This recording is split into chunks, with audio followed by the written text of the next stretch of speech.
Howdy folks, Darren Ray Fonso here, and we're going to talk about workers' compensation, labor and industries in the state of Washington and across America, and even in Canada, England, and Australia sometimes we will touch on. Today's topic, though, is going to be how injured workers here and in Canada and England and Australia, and definitely the ones here in the United States. The injured workers here in the United States should not seek to discourage other injured workers seeking the minimum federal standards that we were told that we've needed for the last 30 years. I don't understand that concept of why someone would even want to do that as an injured worker to the other injured workers seeking help and seeking to solve and make things better for us. Because even if you disagree with the minimum federal standards, if we, as the other injured workers, were to get them, it's not going to harm you as an injured worker for us to get the minimum federal standards. And if we did actually get them, it may help you. So it's perplexing to me why other injured workers would want to belittle or shun, basically, is what you're doing. You're shunning us just the same way you've been shunned as an injured worker, and you want to shun our solution to it, and you want to tell us our solution is not the solution, but you have no alternative solution to our solution, except for to maybe give us Medicare for all, which would be more cost shifting, which the senators wrote to the United States Department of Labor and OSHA, and they told them all that that was cost shifting, and they were trying to avoid that. So we're not helping each other as injured workers if some of us are fighting to get a solution done for us, a solution that we have been told by the U.S. Department of Labor and OSHA, not just recently, but also in 1970. So for 30 years, we've needed these minimum federal solutions that were only suggestions. And some states do adhere to them, but some don't. And what we need is them not to be suggestions, but law, for which these states have to follow, so we don't have inequalities of one man getting $750 for an arm in one state and the other guy only getting $35,000.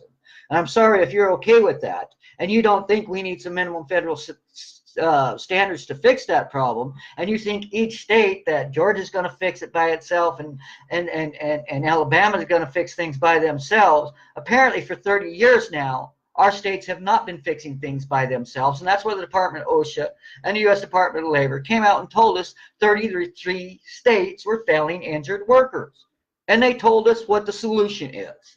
So I'm sorry, I don't need other injured workers to come on and tell the other injured workers community that the fighting for the minimum federal standards is something what we don't need. And then here's what one of the excuses somebody gives me is that, well, just because you make some laws, they don't even follow the laws they got now. That is true. But if we get the minimum federal standards, one of the minimum federal standards we are seeking is to be able to audio and video record our doctors and IMEs. That there would start holding some folks accountable. If we got just that one minimum federal standard there included with a bunch of other ones, but even if all we got was that one minimum federal standard, that would be a game changer for us injured workers. But beyond that, nonetheless, for us injured workers that are fighting for the minimum federal standards, I would like to know what it is that we are taking away from you other injured workers who claim that we don't need the minimum federal standards. It's no loss to you if we do win some minimum federal standards, and actually to the future injured workers of our country, it would help them. So it's perplexing to me why everybody would want to try and poo-poo those of us injured workers standing up and fighting against the corporations and the states who have been rigged against us, who we know that as injured workers, and then you say, oh, well, they don't follow those laws, or are they going to follow some new laws? Well, I'm sorry, yes, they do. We can at least go after them when they don't follow the laws.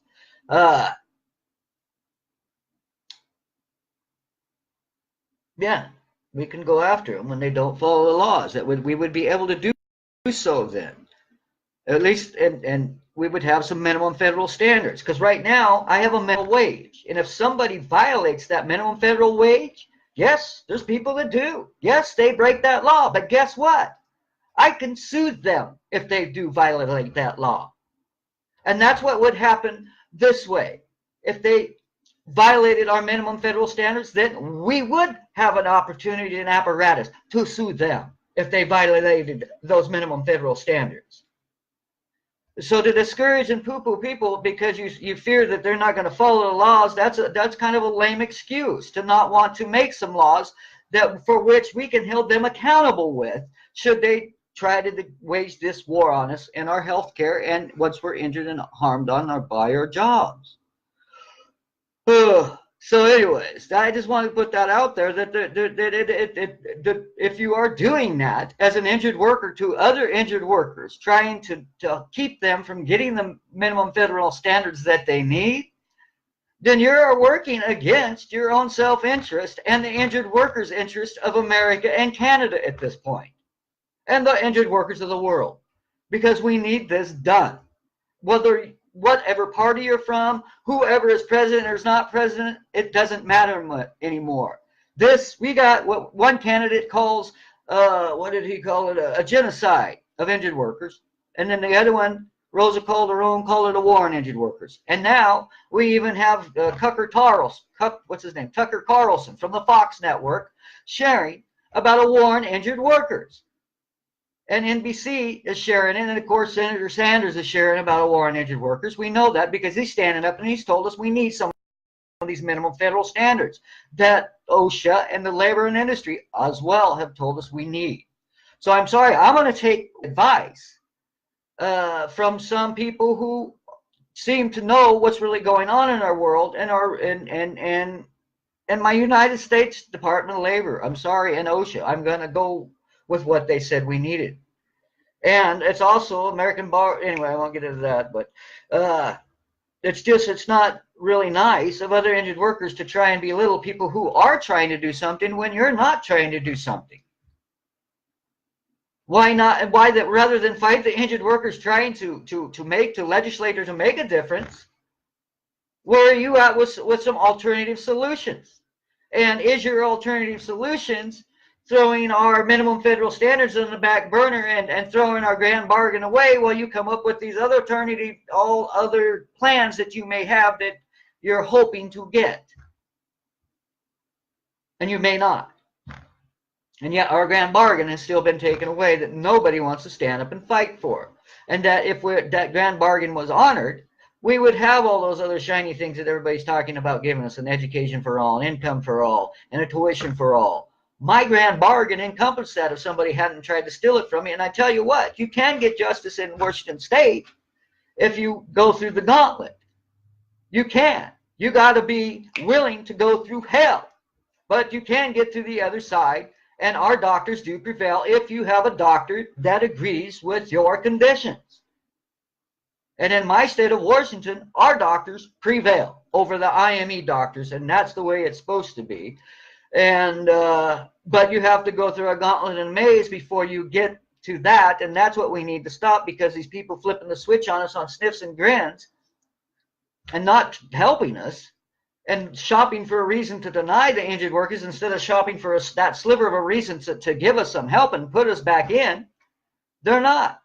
And what we're doing is cost shifting, just like the letter said to the United States Department of Labor and the United States to Labor and OSHA have come out and said this is inequality. That the states failing the injured workers is adding to the inequality that we all see in the United States today. So to ask for some minimum federal standards as smart people have told us, I'm sorry. And then here's another kicker for some of those injured workers out there. Who you want to take advice from? Someone who hasn't won their claim, or someone that has ended up coming out on the back end of it winning it, if you can call it winning. I still don't call it winning, but I did prevail as far as one can do within the system as it is. But I should have never been forced through that system, and none of us should be. To start with, we should just be helped instead of shunned. And that is what is going on with what we have going on here today. And a lot of other skanky things going on with it too. But the bottom line is some minimum federal standards would help get some accountability for us. And number one, like I said, if all we got was to be able to video and audio tape our doctors on a federal level as a minimum federal one of the minimum federal standards, that would help us tremendously. Besides the other slew of great ones that we have a list of, like 15 of them. We have injured workers' human rights that we would like honored. And that I didn't create that. That is a group of injured workers that came together from all over. It was a bunch of people, and their minds all come together and said this was the human rights that we would like honored as injured workers of the United States and the world. So that injured workers' Bill of Rights is really important. And that injured workers' Bill of Rights would be turned into our minimum federal standards for us. And I'm sorry if you cannot grasp the concept of how the minimum federal standards will help injured workers and it will harm us. And that if you are trying to poo-poo those of us who are trying to do something for the injured workers of America, what are you trying to do for us? And where are you educating the lawmakers? And where are you trying to do something for us other than whine? Like they say, injured workers just whine. This injured worker doesn't. He has solutions, and they are minimum federal standards, and they need to be on the table. They needed to be on there since 1970s, and and they've been taken away and eroded ever since then. Even more of our grand bargain. And for anybody to side with the corporations and the businesses and the cash cow state for profit machines not having some minimum federal standards on them, then I wonder if you have some ulterior motives coming on and speaking to other injured workers rather than just sabotage the whole freaking mission for which we need and what we need to get done for injured workers of this country. I question some of your people's motives at this point. If you're going to be an injured worker, you should be standing up and speaking up for minimum federal standards. You need to beg of it from your Republican candidates, and you need to beg of it from your Democratic candidates. You need to beg of it from your Our Revolution candidates and that damn Green Party. You guys, why can't you speak up for the injured workers of America with some minimum federal standards? And the socialists, let's give them a hand. At least the socialist.org from back east is talking about and promoting that Amazon injured worker who's having to live in her damn car. So we can thank a socialist outlet for bringing up that story. Now all the other ones have been forced to have to tell the truth as well. That's why Tucker Carlson is having to talk about it on the Fox network, and Senator Sanders' network is sending it out. We have both sides now telling us we have a war on injured workers and we need the minimum federal standards. And everybody that's working and conniving and trolling to try and blockade us from getting those minimum federal standards, you are not on the side of the humans. You are on the side of the profiteers. And I'm not going to allow that shit in my injured workers community anymore. Have a great day. Thank you. And I do love you all, but I will not tolerate somebody telling me I don't need minimum federal standards for the injured workers of America when I lived through this with my father for 9 years as a child. And then I watched my father-in-law get worked to death by the state, Walmart, and Sedgwick, the insurer, as they tried to fleece him out of even a $10,000 PPD award he had coming for a tow that had to fight for him and help him get.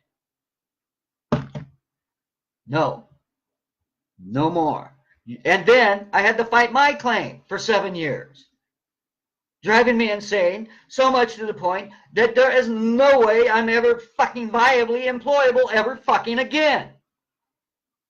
Because I stood up and told the truth, because I stood up and spoke back. And now I'm standing up and speaking up for minimum federal standards.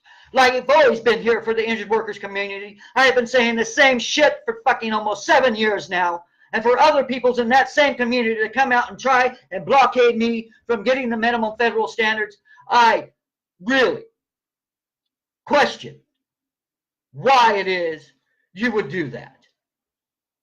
Are you there for us humans? Or are you there for the corporations and the profiteers? Because we need these minimum federal standards, whether there's Medicare for all on board, tuition for all, or an income for all. We don't have those yet, and until we do, we need these minimum federal standards that we already have, and we need to fight for. Not sit around and laugh at those who are.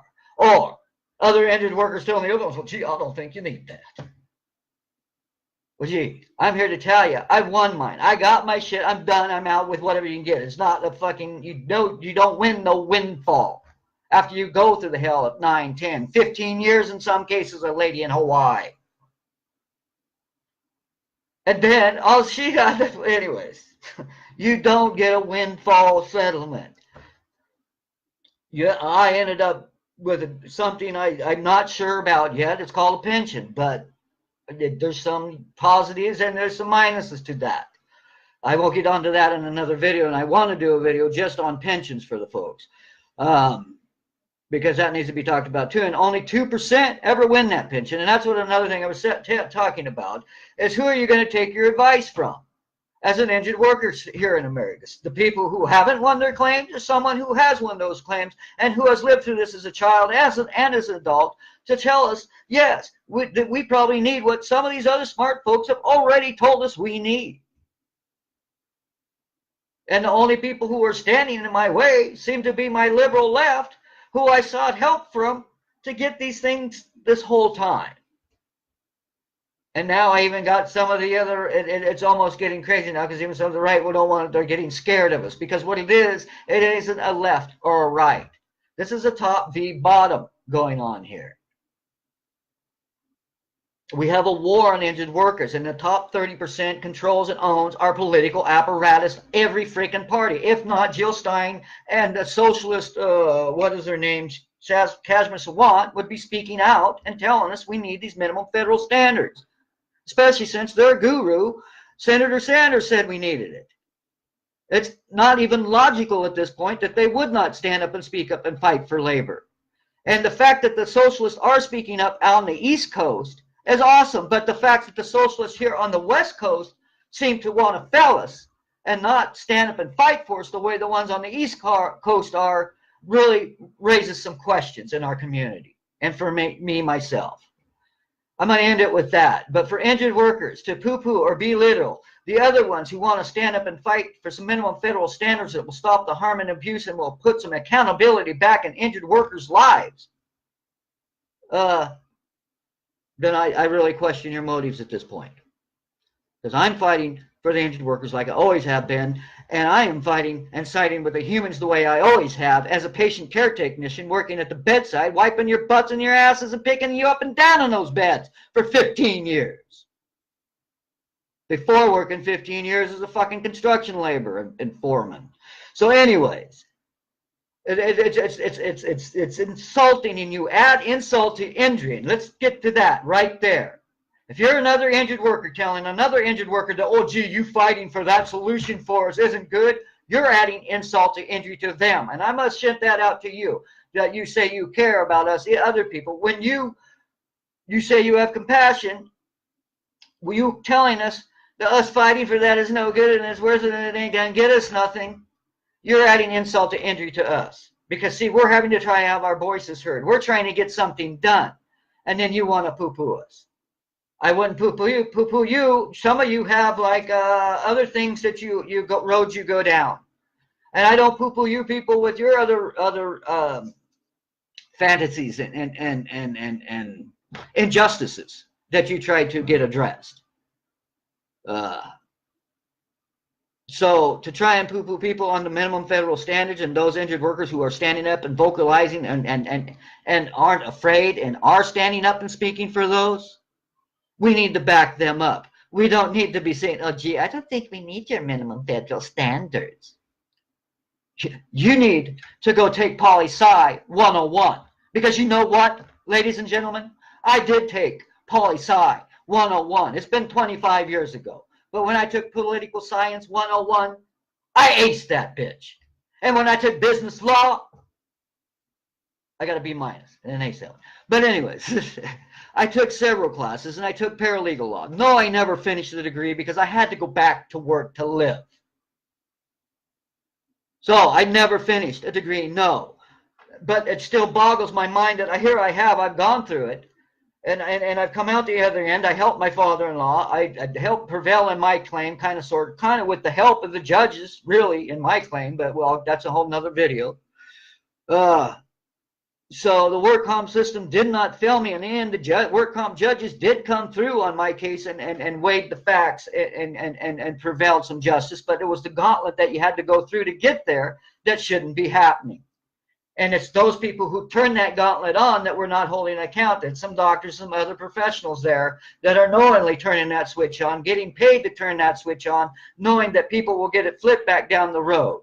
So, no, we have a cost containment profession that is intently making money and profiting off of the intentful no's. And I'm sorry, we need some minimum federal standards to hold those people to account as well. Because if you get caught in a Social Security claim or a workers' comp claim, lying to omit, to deny, to harm, or damage those who were seeking help, then you need to be held liable.